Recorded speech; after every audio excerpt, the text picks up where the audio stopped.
My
name is Bill McKiernan. We're down here in Delray, Florida, with Alex, and I'm supposed to give you a little short story of my life. It's not bad. I was born in Luton, England. My parents moved to this country when I was 1 year old. I lived on the east side of Manhattan for about half a year. Then my parents moved into Astoria, Queens, a beautiful neighborhood, quiet neighborhood, and a very family-oriented neighborhood. So I went to school at a place called St. Francis Grammar School. And when I was 12 years old, I graduated simply because they pushed a lot of kids through because of all of the kids coming from the Korean War veterans. When I was 18, I got drafted. Instead of going to Vietnam, I was sent to Europe. I spent 14 months in Europe in the Signal Corps and got in a lot of trouble. Wrote an underground newspaper called Propaganda, and we got picked up by the New York Times and then arrested by the United States Army. We were speaking out against the war in Vietnam.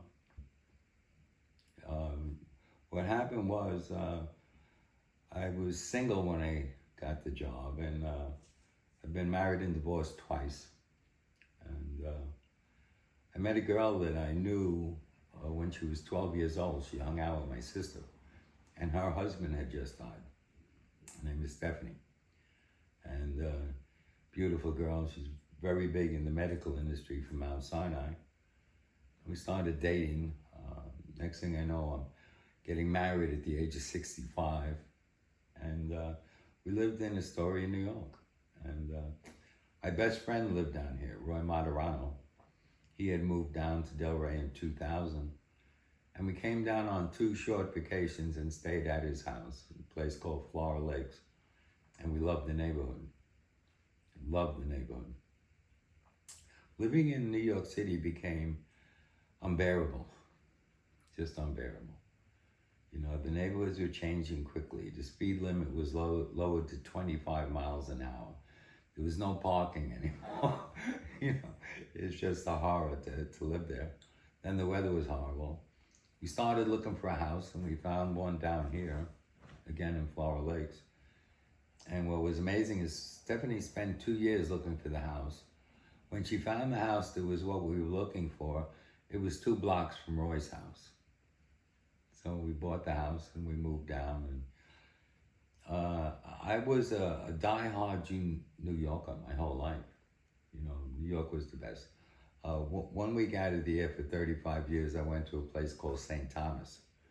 I enjoyed the beaches, the weather, the whole 9 yards, but it was like a pipe dream. On top of that, it was, you know, wasn't part of the United States, it's a territory, but when I came to Florida, it had the palm trees, it had the weather, it had the pools, it had the beaches. I had everything that I enjoyed about St. Thomas without having to fly there. You know, I mean, in theory, you can drive back and forth from Florida to New York. If you're really in the mood, it's doable. You know, again, so we moved down here, and it's the best thing I've ever done in my life, as far as I'm concerned. The stress of living in New York City was something I didn't really understand or even notice or pay attention to until I moved to Florida. And the reason I say that is in New York City, everything is jammed up. It's almost like you're a prisoner. For instance, in a story, you could drive, through a story in 2 minutes. Then they put lights up on every single block. You can't make a right-hand turn at a light. The neighborhood became very popular. So I used to rent a house for $250 a month. You can't get a garage in Astoria now for less than $500. Je m'appelle Nicole Seshkorosa. Je suis arrivée aux États-Unis en 1961 à New York. Je suis venue à New York parce que je suis mariée avec un jeune Américain qui était dans l'armée américaine, où j'ai rencontré sur une base où je travaillais en France. Je suis donc arrivée et j'ai trouvé un job dans une banque parce que j'avais été à l'école de Brooks à Paris pendant 3 mois et ici, les banques utilisaient ces machines à cette époque-là. Je suis donc arrivée et j'ai trouvé un travail presque tout de suite et j'ai donc travaillé pour cette banque pour 39 ans. J'ai eu une vie assez importante. J'étais dans une grande famille italienne qui était très gentille. J'ai aussi, mon premier mari, j'ai divorcé. Et à cette époque-là, j'ai décidé si je devais retourner en France ou pas. Je suis donc restée à New York et continué mes études pour la banque et continué pendant, comme j'ai dit, 39 ans. C'était une vie assez agréable. J'aime beaucoup l'Amérique.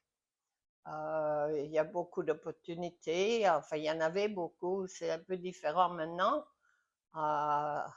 Après toutes ces années à New York où j'avais une belle vie, j'allais à New York pour les théâtres, tous les muséums, tout était important et bien.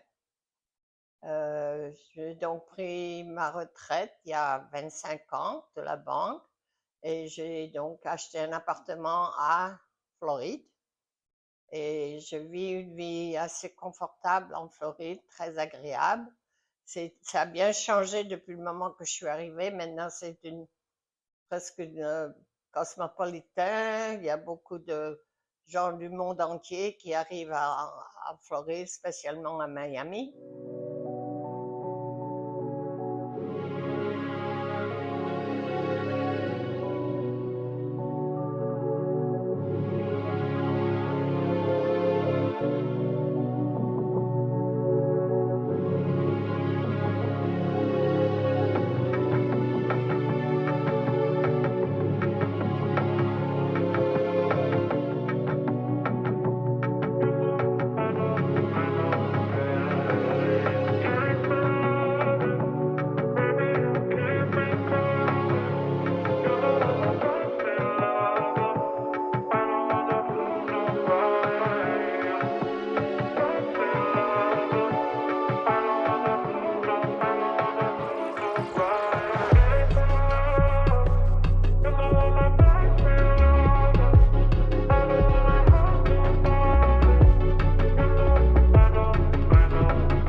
je suis on joue aux cartes, on va au casino, on va au show, il y a beaucoup de théâtre, beaucoup de choses qui sont importantes que vous pouvez aller voir, donc utiliser beaucoup de temps. Et je suis près de la plage, donc si je veux aller à la plage, je peux y aller quand je veux. Euh, à cette époque-là, en ce moment, j'ai aussi, à mon âge, j'ai 86 ans, donc, mais la Floride est très importante pour les gens qui sont une vie, qui sont âgés, parce que le temps est magnifique et il y a des tas de choses à faire et à voir.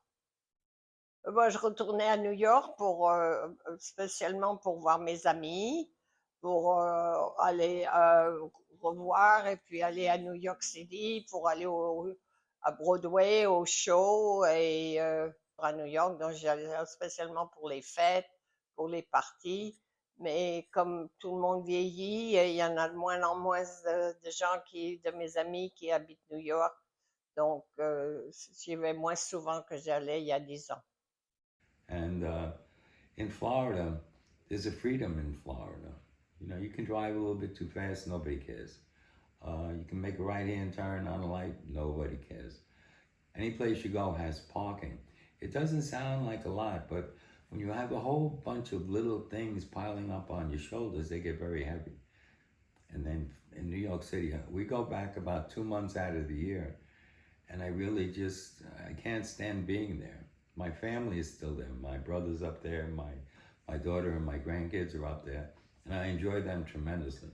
But there's a tremendous price to be paid. You know, like in Florida, if you want to go out to dinner at night, you get in your car and you go. You come back. In New York City, if you want to go out for dinner at night, you have to realize once you give up your parking space, when you come home 3 hours later, you may spend an hour driving around blocks and blocks and blocks, looking and hoping somebody's going to a night job to get a parking space. You know, it's things you don't think about, but they add up, constantly add up. And it's hundreds of little details I won't get into. But the freedom that I feel in Florida is something that it's added maybe 4 or 5 years to my life. The stress of living in New York City is overwhelming, absolutely overwhelming. The people in Florida I find to be a lot more friendly than New York. In New York, people won't even look at you. You know, down here, people make eye contact and you nod at each other. In New York City, everybody's terrified. Okay, people say, what do you do in Florida? My wife and I have a lot of things that we do down here. The beach is something we don't do much anymore because it's too hot and the waves are too rough. But we have pools. We have a pool a block in one direction from our house and a pool a block in the other direction from our house. And we usually go to the pool early in the morning at around 8 o'clock before it gets a little bit too hot. We eat out a lot more than we did up in New York City.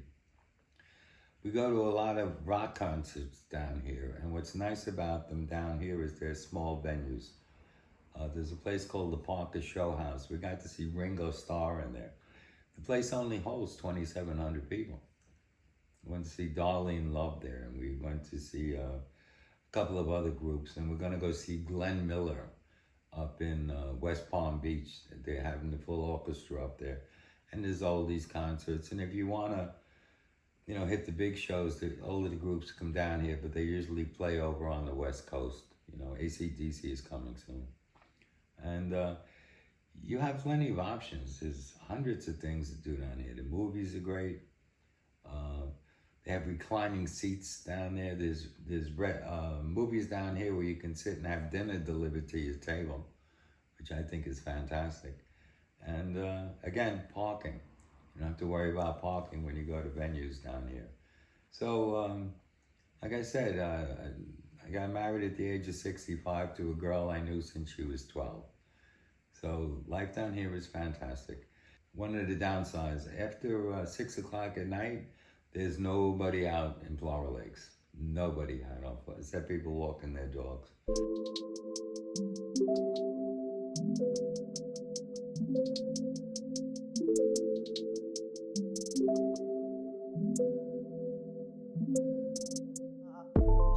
je suis en Floride depuis 2006. Je suis là depuis, j'ai acheté l'appartement en 2000. Mais on appelle ce qu'on appelle des Snowbirds. Ça veut dire vous êtes les oiseaux de l'hiver. On vient seulement pour 6 mois. On retourne à New York et ça, beaucoup de gens ici ont des appartements qu'ils n'utilisent que 6 mois de l'année. Et j'ai fait ça pendant 6 ans. Puis après ça, c'est devenu trop compliqué et puis j'ai préféré habiter en Floride toute l'année. Ok, quand je suis arrivée en Floride, il y avait beaucoup de choses à faire. J'ai pris des cours de danse, des tangos argentins. J'ai fait du golf. Le golf, j'ai une grande, beaucoup, spécialement il y a 25 ans, le golf était très, très important en Floride. Tout le monde jouait au golf. C'est un peu moins maintenant.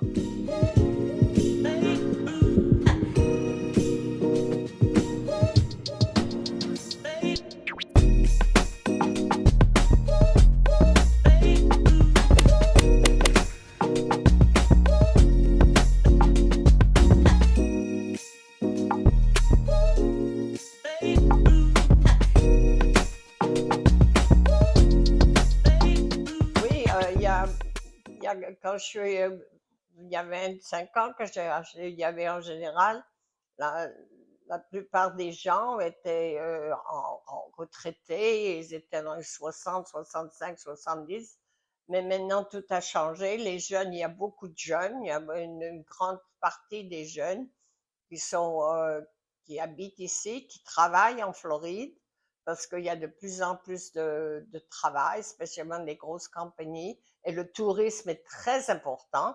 Donc, ils utilisent beaucoup de jeunes dans les restaurants, dans les hôtels.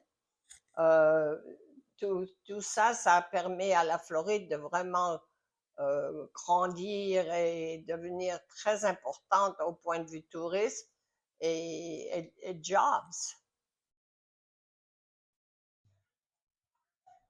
Sir Michael, Yes. I was here last week. You guys had them nice chicken, like fingers or chicken appetizers, roll in a roll, like You know, roll. yeah, it was like chicken in a roll. I was looking for. I didn't think, man. I think it was a special. Might have been a. Was it it was an appetizer? Yeah. Last week I had it. Thank you. I don't want. Was it a special? Yeah, I don't want that. No, you don't want sparkle. No. No. Oh, actually, this is for the sparkle. That's why I asked for the sparkle. Thank you. Hi, folks. My name is Johnny Schroeder, Brooklyn Johnny. Born in Brooklyn. Whole family from Brooklyn. Went out to Long Island as a child. Grew up in good old Leathertown. My dad was a firefighter in Brooklyn. My grandpa ran Marine Park golf course in Brooklyn. I learned to play the game of golf very young age. Had a good life. Still got a good life. Been through some hard times. Life is definitely what you make it. And I've been going through a world of journey that is beyond anything I could ever possibly imagine. Sitting here with you good folks today, I'd like to just say that thank you for having me. It's a blessing. Through my childhood, I played all the sports in the world. I played anything. Hey, how you doing, kiddo? I played, we grew up in a town that had a lot of kids. I became a firefighter in 1990. I was working for Newsday at the time, and the fire department called me, and I went. And from the years 1990 to 2011, I spent 21 years as a firefighter in New York City. My first 10 years on the job was out of Brooklyn, New York, engine 224 on Hicks Street, downtown Brooklyn. Which then which I loved. I loved the whole battalion, the whole world of Brooklyn. Right by the Brooklyn Bridge, which is a pretty cool place to be. Hi, Joanne. Hi. How are you? Good. Par exemple, j'habite ici dans un condo. Il y a plus de 300 habitants, 300 appartements. On a un très grand groupe de gens on a des soirées dansantes, des tas de choses qu'on fait pour amuser les gens. On a un clubhouse où on a des soirées dansantes avec musique et naturellement tout est. Et on a aussi on a des clubs, on a le Women's Club qu'on appelle, le club des dames, et elle organise des tas de choses. On a des collections, elle joue aux cartes aussi. Il y a des tas de gens qui jouent aux cartes. On a des choses qui se passent tous les mois. On a des meetings. On discute ce qui se passe dans le condo. On a aussi un grand groupe de dames qui sont célibataires. Et on fait chacune chez soi ce qu'on appelle le happy hour, mais à la maison. Alors, on est 5 ou 6 dames et on a un verre de vin avec des choses à manger. Et on passe comme ça 2 ou 3 heures. On s'entretient chacune avec des histoires du condo ou ce qui se passe en dehors du condo. Et même ici, par exemple, à Miami, je pense à partir. Miami, c'est facile pour voyager. Si vous voulez aller en croisière, presque toutes les grandes croisières partent de Miami. C'est seulement 30 km d'ici, donc c'est facile à aller au port de Miami ou même à l'aéroport de Miami, c'est facile à voyager. C'est Pompano Beach, au nord de Fort Lauderdale, entre Fort Lauderdale et Boca Raton. A lot of people think they know Boca Raton, but it's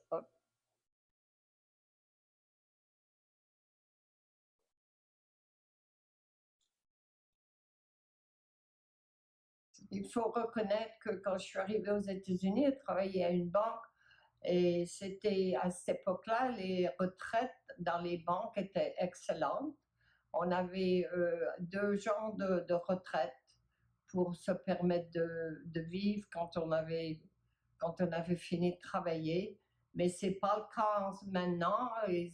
Beaucoup de banques ont fini les retraites. Il faut payer pour sa retraite, moitié-moitié. La banque va payer la moitié et vous payez la moitié. C'est une vie un peu différente. Ça a changé. Le gouvernement et les taxes sont vraiment différentes de ce qu'ils étaient dans les 60.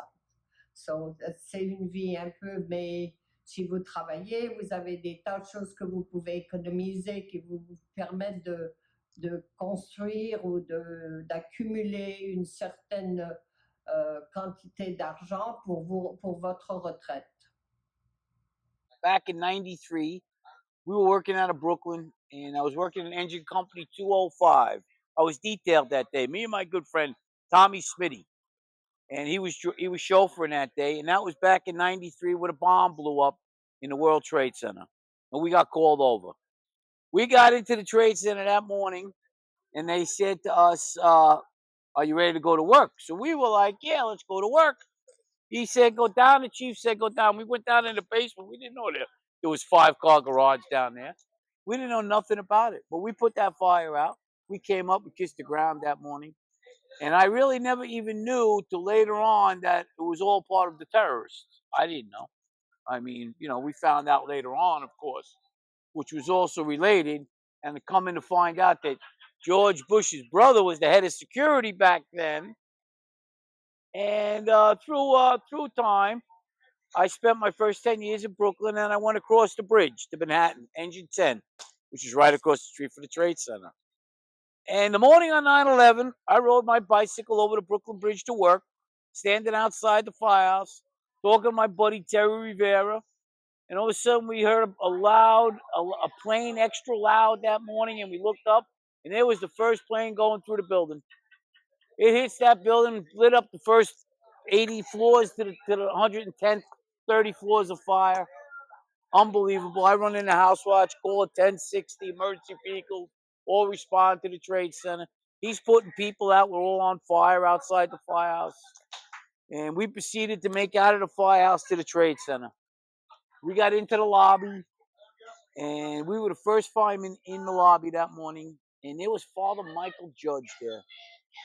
And Chief Pfeiffer, headquarters, right out of headquarters, and everything else. We got our orders, engine 10, engine 5, team up and go up. So we proceeded to go up, and Father Michael blessed each and one of us that morning before we ascended up the stairs. And we got up to the 23rd floor, engine 10, engine 5, and one of the guys from engine 5 thought he was having a heart attack. So we stopped on the 23rd floor. And we were getting our act together a little bit, like arguing with him. Let's go up, let's go down, what are we going to do? And all of a sudden, the radio came back on. Mayday, mayday, second plane, second plane. We all looked at each other and said, second plane? Boom, within seconds, that plane hit that 40th floor. We were on the 23rd. We got bounced around like pinballs. We all got up and said, we're under attack now. We took off down the stairs like Spider-Man. Third floor stairway collapsed on us. We dug our way out. We're done now. We're saying our prayers. We can't see nothing. It's lights out. And all of a sudden, we heard a voice across the way. It was Willie Rodriguez, the engineer at Tower 1, who we knew from inspecting the towers. He was the engineer there. He was on the third floor, had the key to the stairwell, opened that door and saved 12 of our lives. We got down to the lobby. The lobby was destroyed.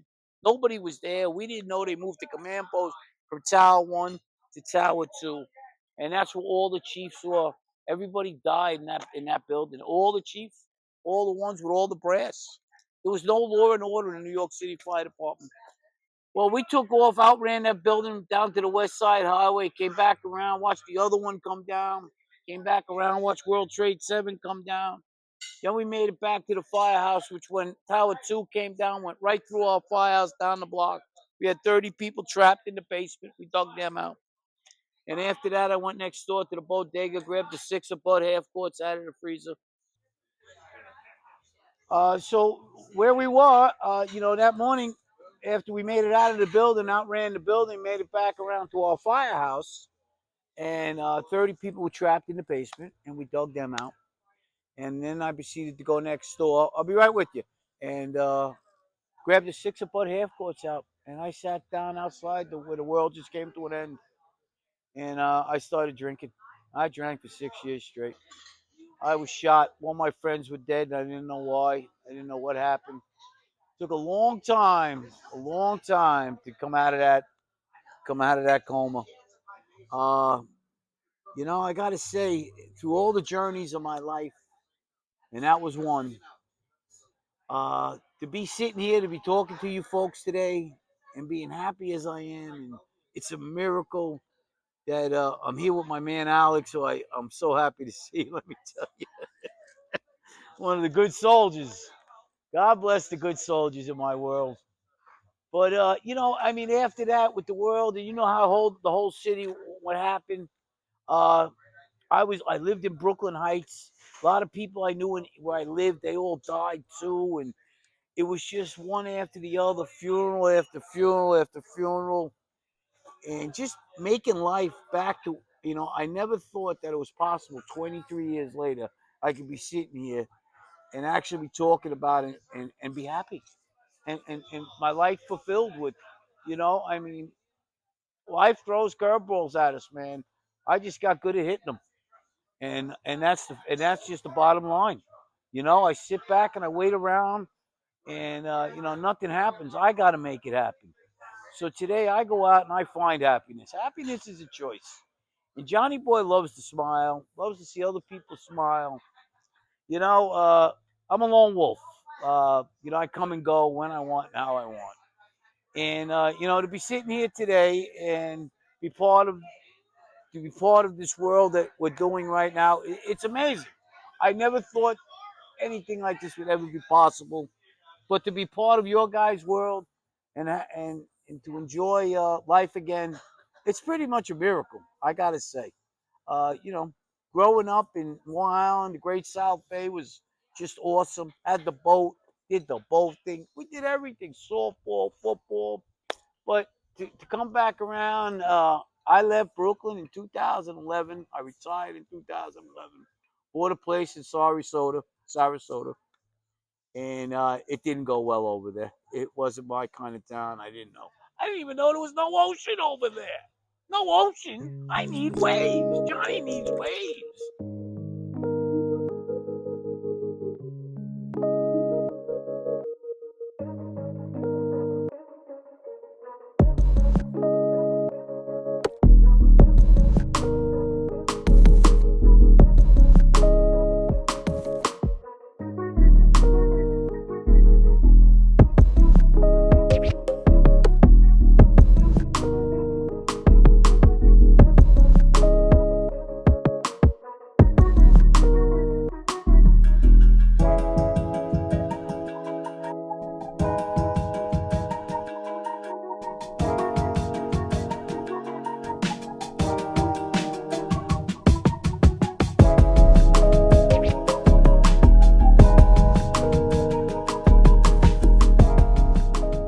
My name is Shirley, and I come from Brooklyn, New York, a population of 3 million.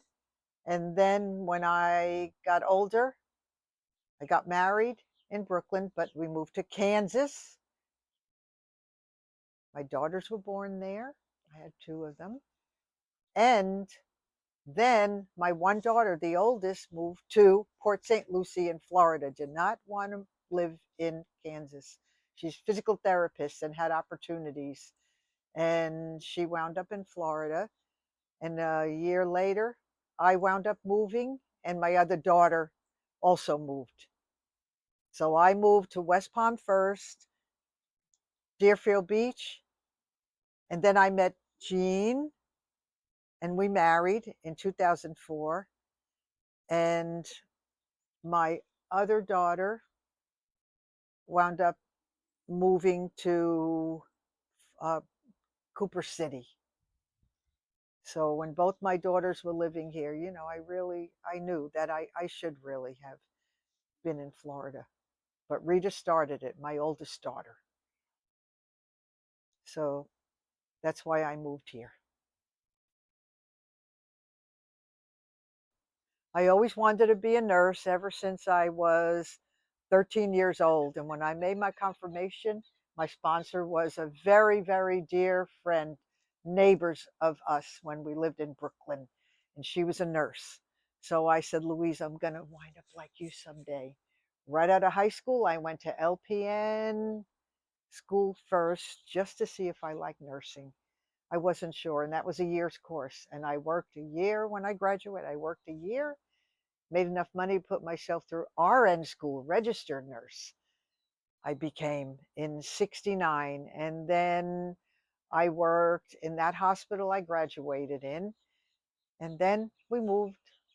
I met my future husband there, and we wound up moving to Kansas.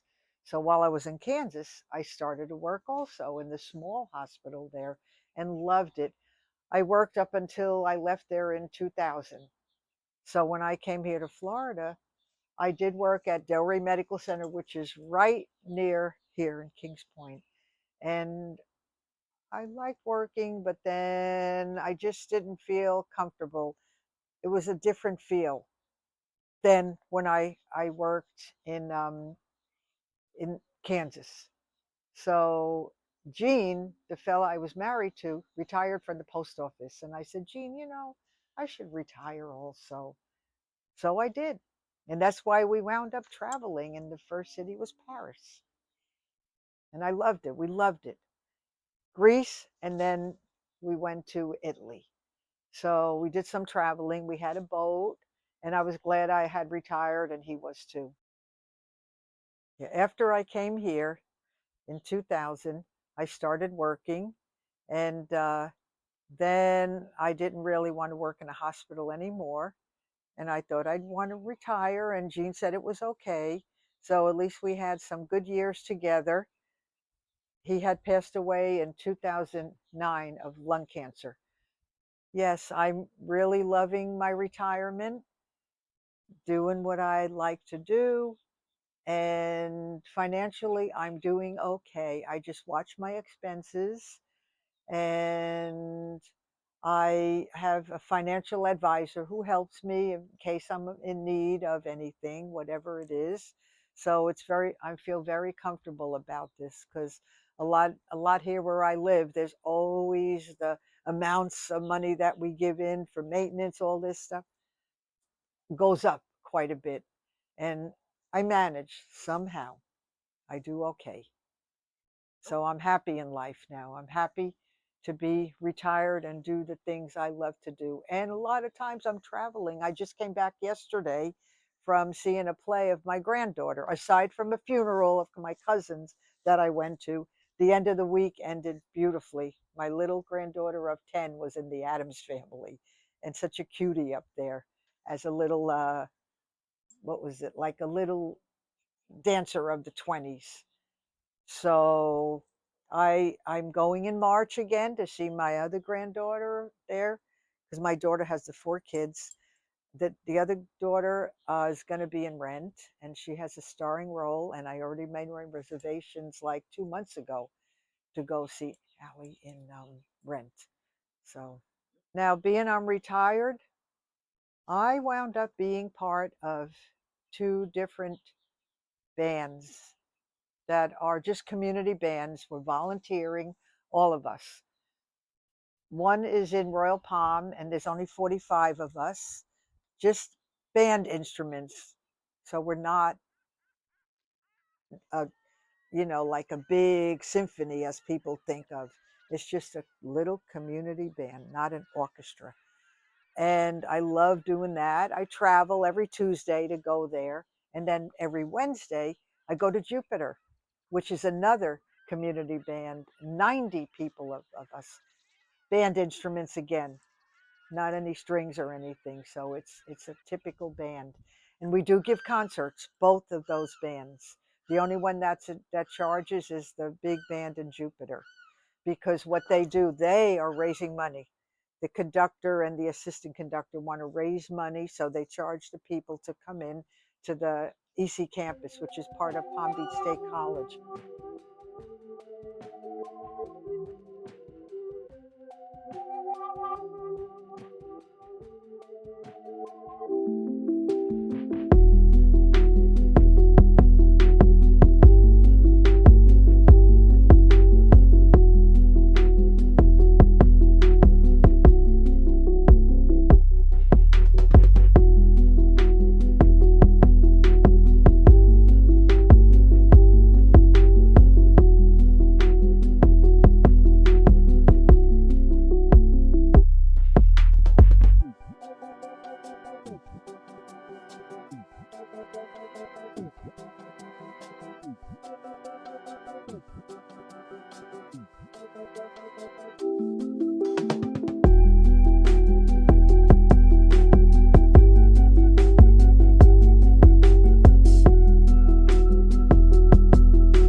I left there and I came down here to Delray 6 years ago, and it's been wonderful. I'll never look back. Never forget where you came from, but never lose sight of where we're going. And I look forward to every day. Stay positive, no matter what. No matter what, don't pick up that first drink. And that's the way I roll today. I come out guns blaring, and I live in the day. I live in the moment. I live for today. you know, and to be part of this little world that you guys are creating, it's just a blessing more than I could possibly ever imagine, ever fathom that anything like this could ever happen to me. And it's so beautiful that people do care, and to see that people after 23 years are finally realizing what happened that day, and are finally realizing they're waking up. They're waking up. This man that we have in our president today is a miracle. This guy is going to come straighten things out. Hey, listen, one day at a time. You know, it ain't all going to happen overnight, but at least we have hope. We have hope, and that's all I ask for is a little hope out there today. And he's bringing it. And I like a man that brings it. I like a man that does what he says and says what he does. And that's Johnny Boy. You know, I don't like the BS. Well, like I said, I was born on December 7th, 1959. I just turned 65. Just I had my birthday and I bought myself a little red fire engine red golf cart. It's a little toy. It's gas powered, and it gets me back and forth to the beach. And Johnny Boy loves the beach, loves the ocean. I truly believe laughter is the chicken soup for the soul. You know, every day down in Delray Beach, you can do a lot of things, and the beach is always right there.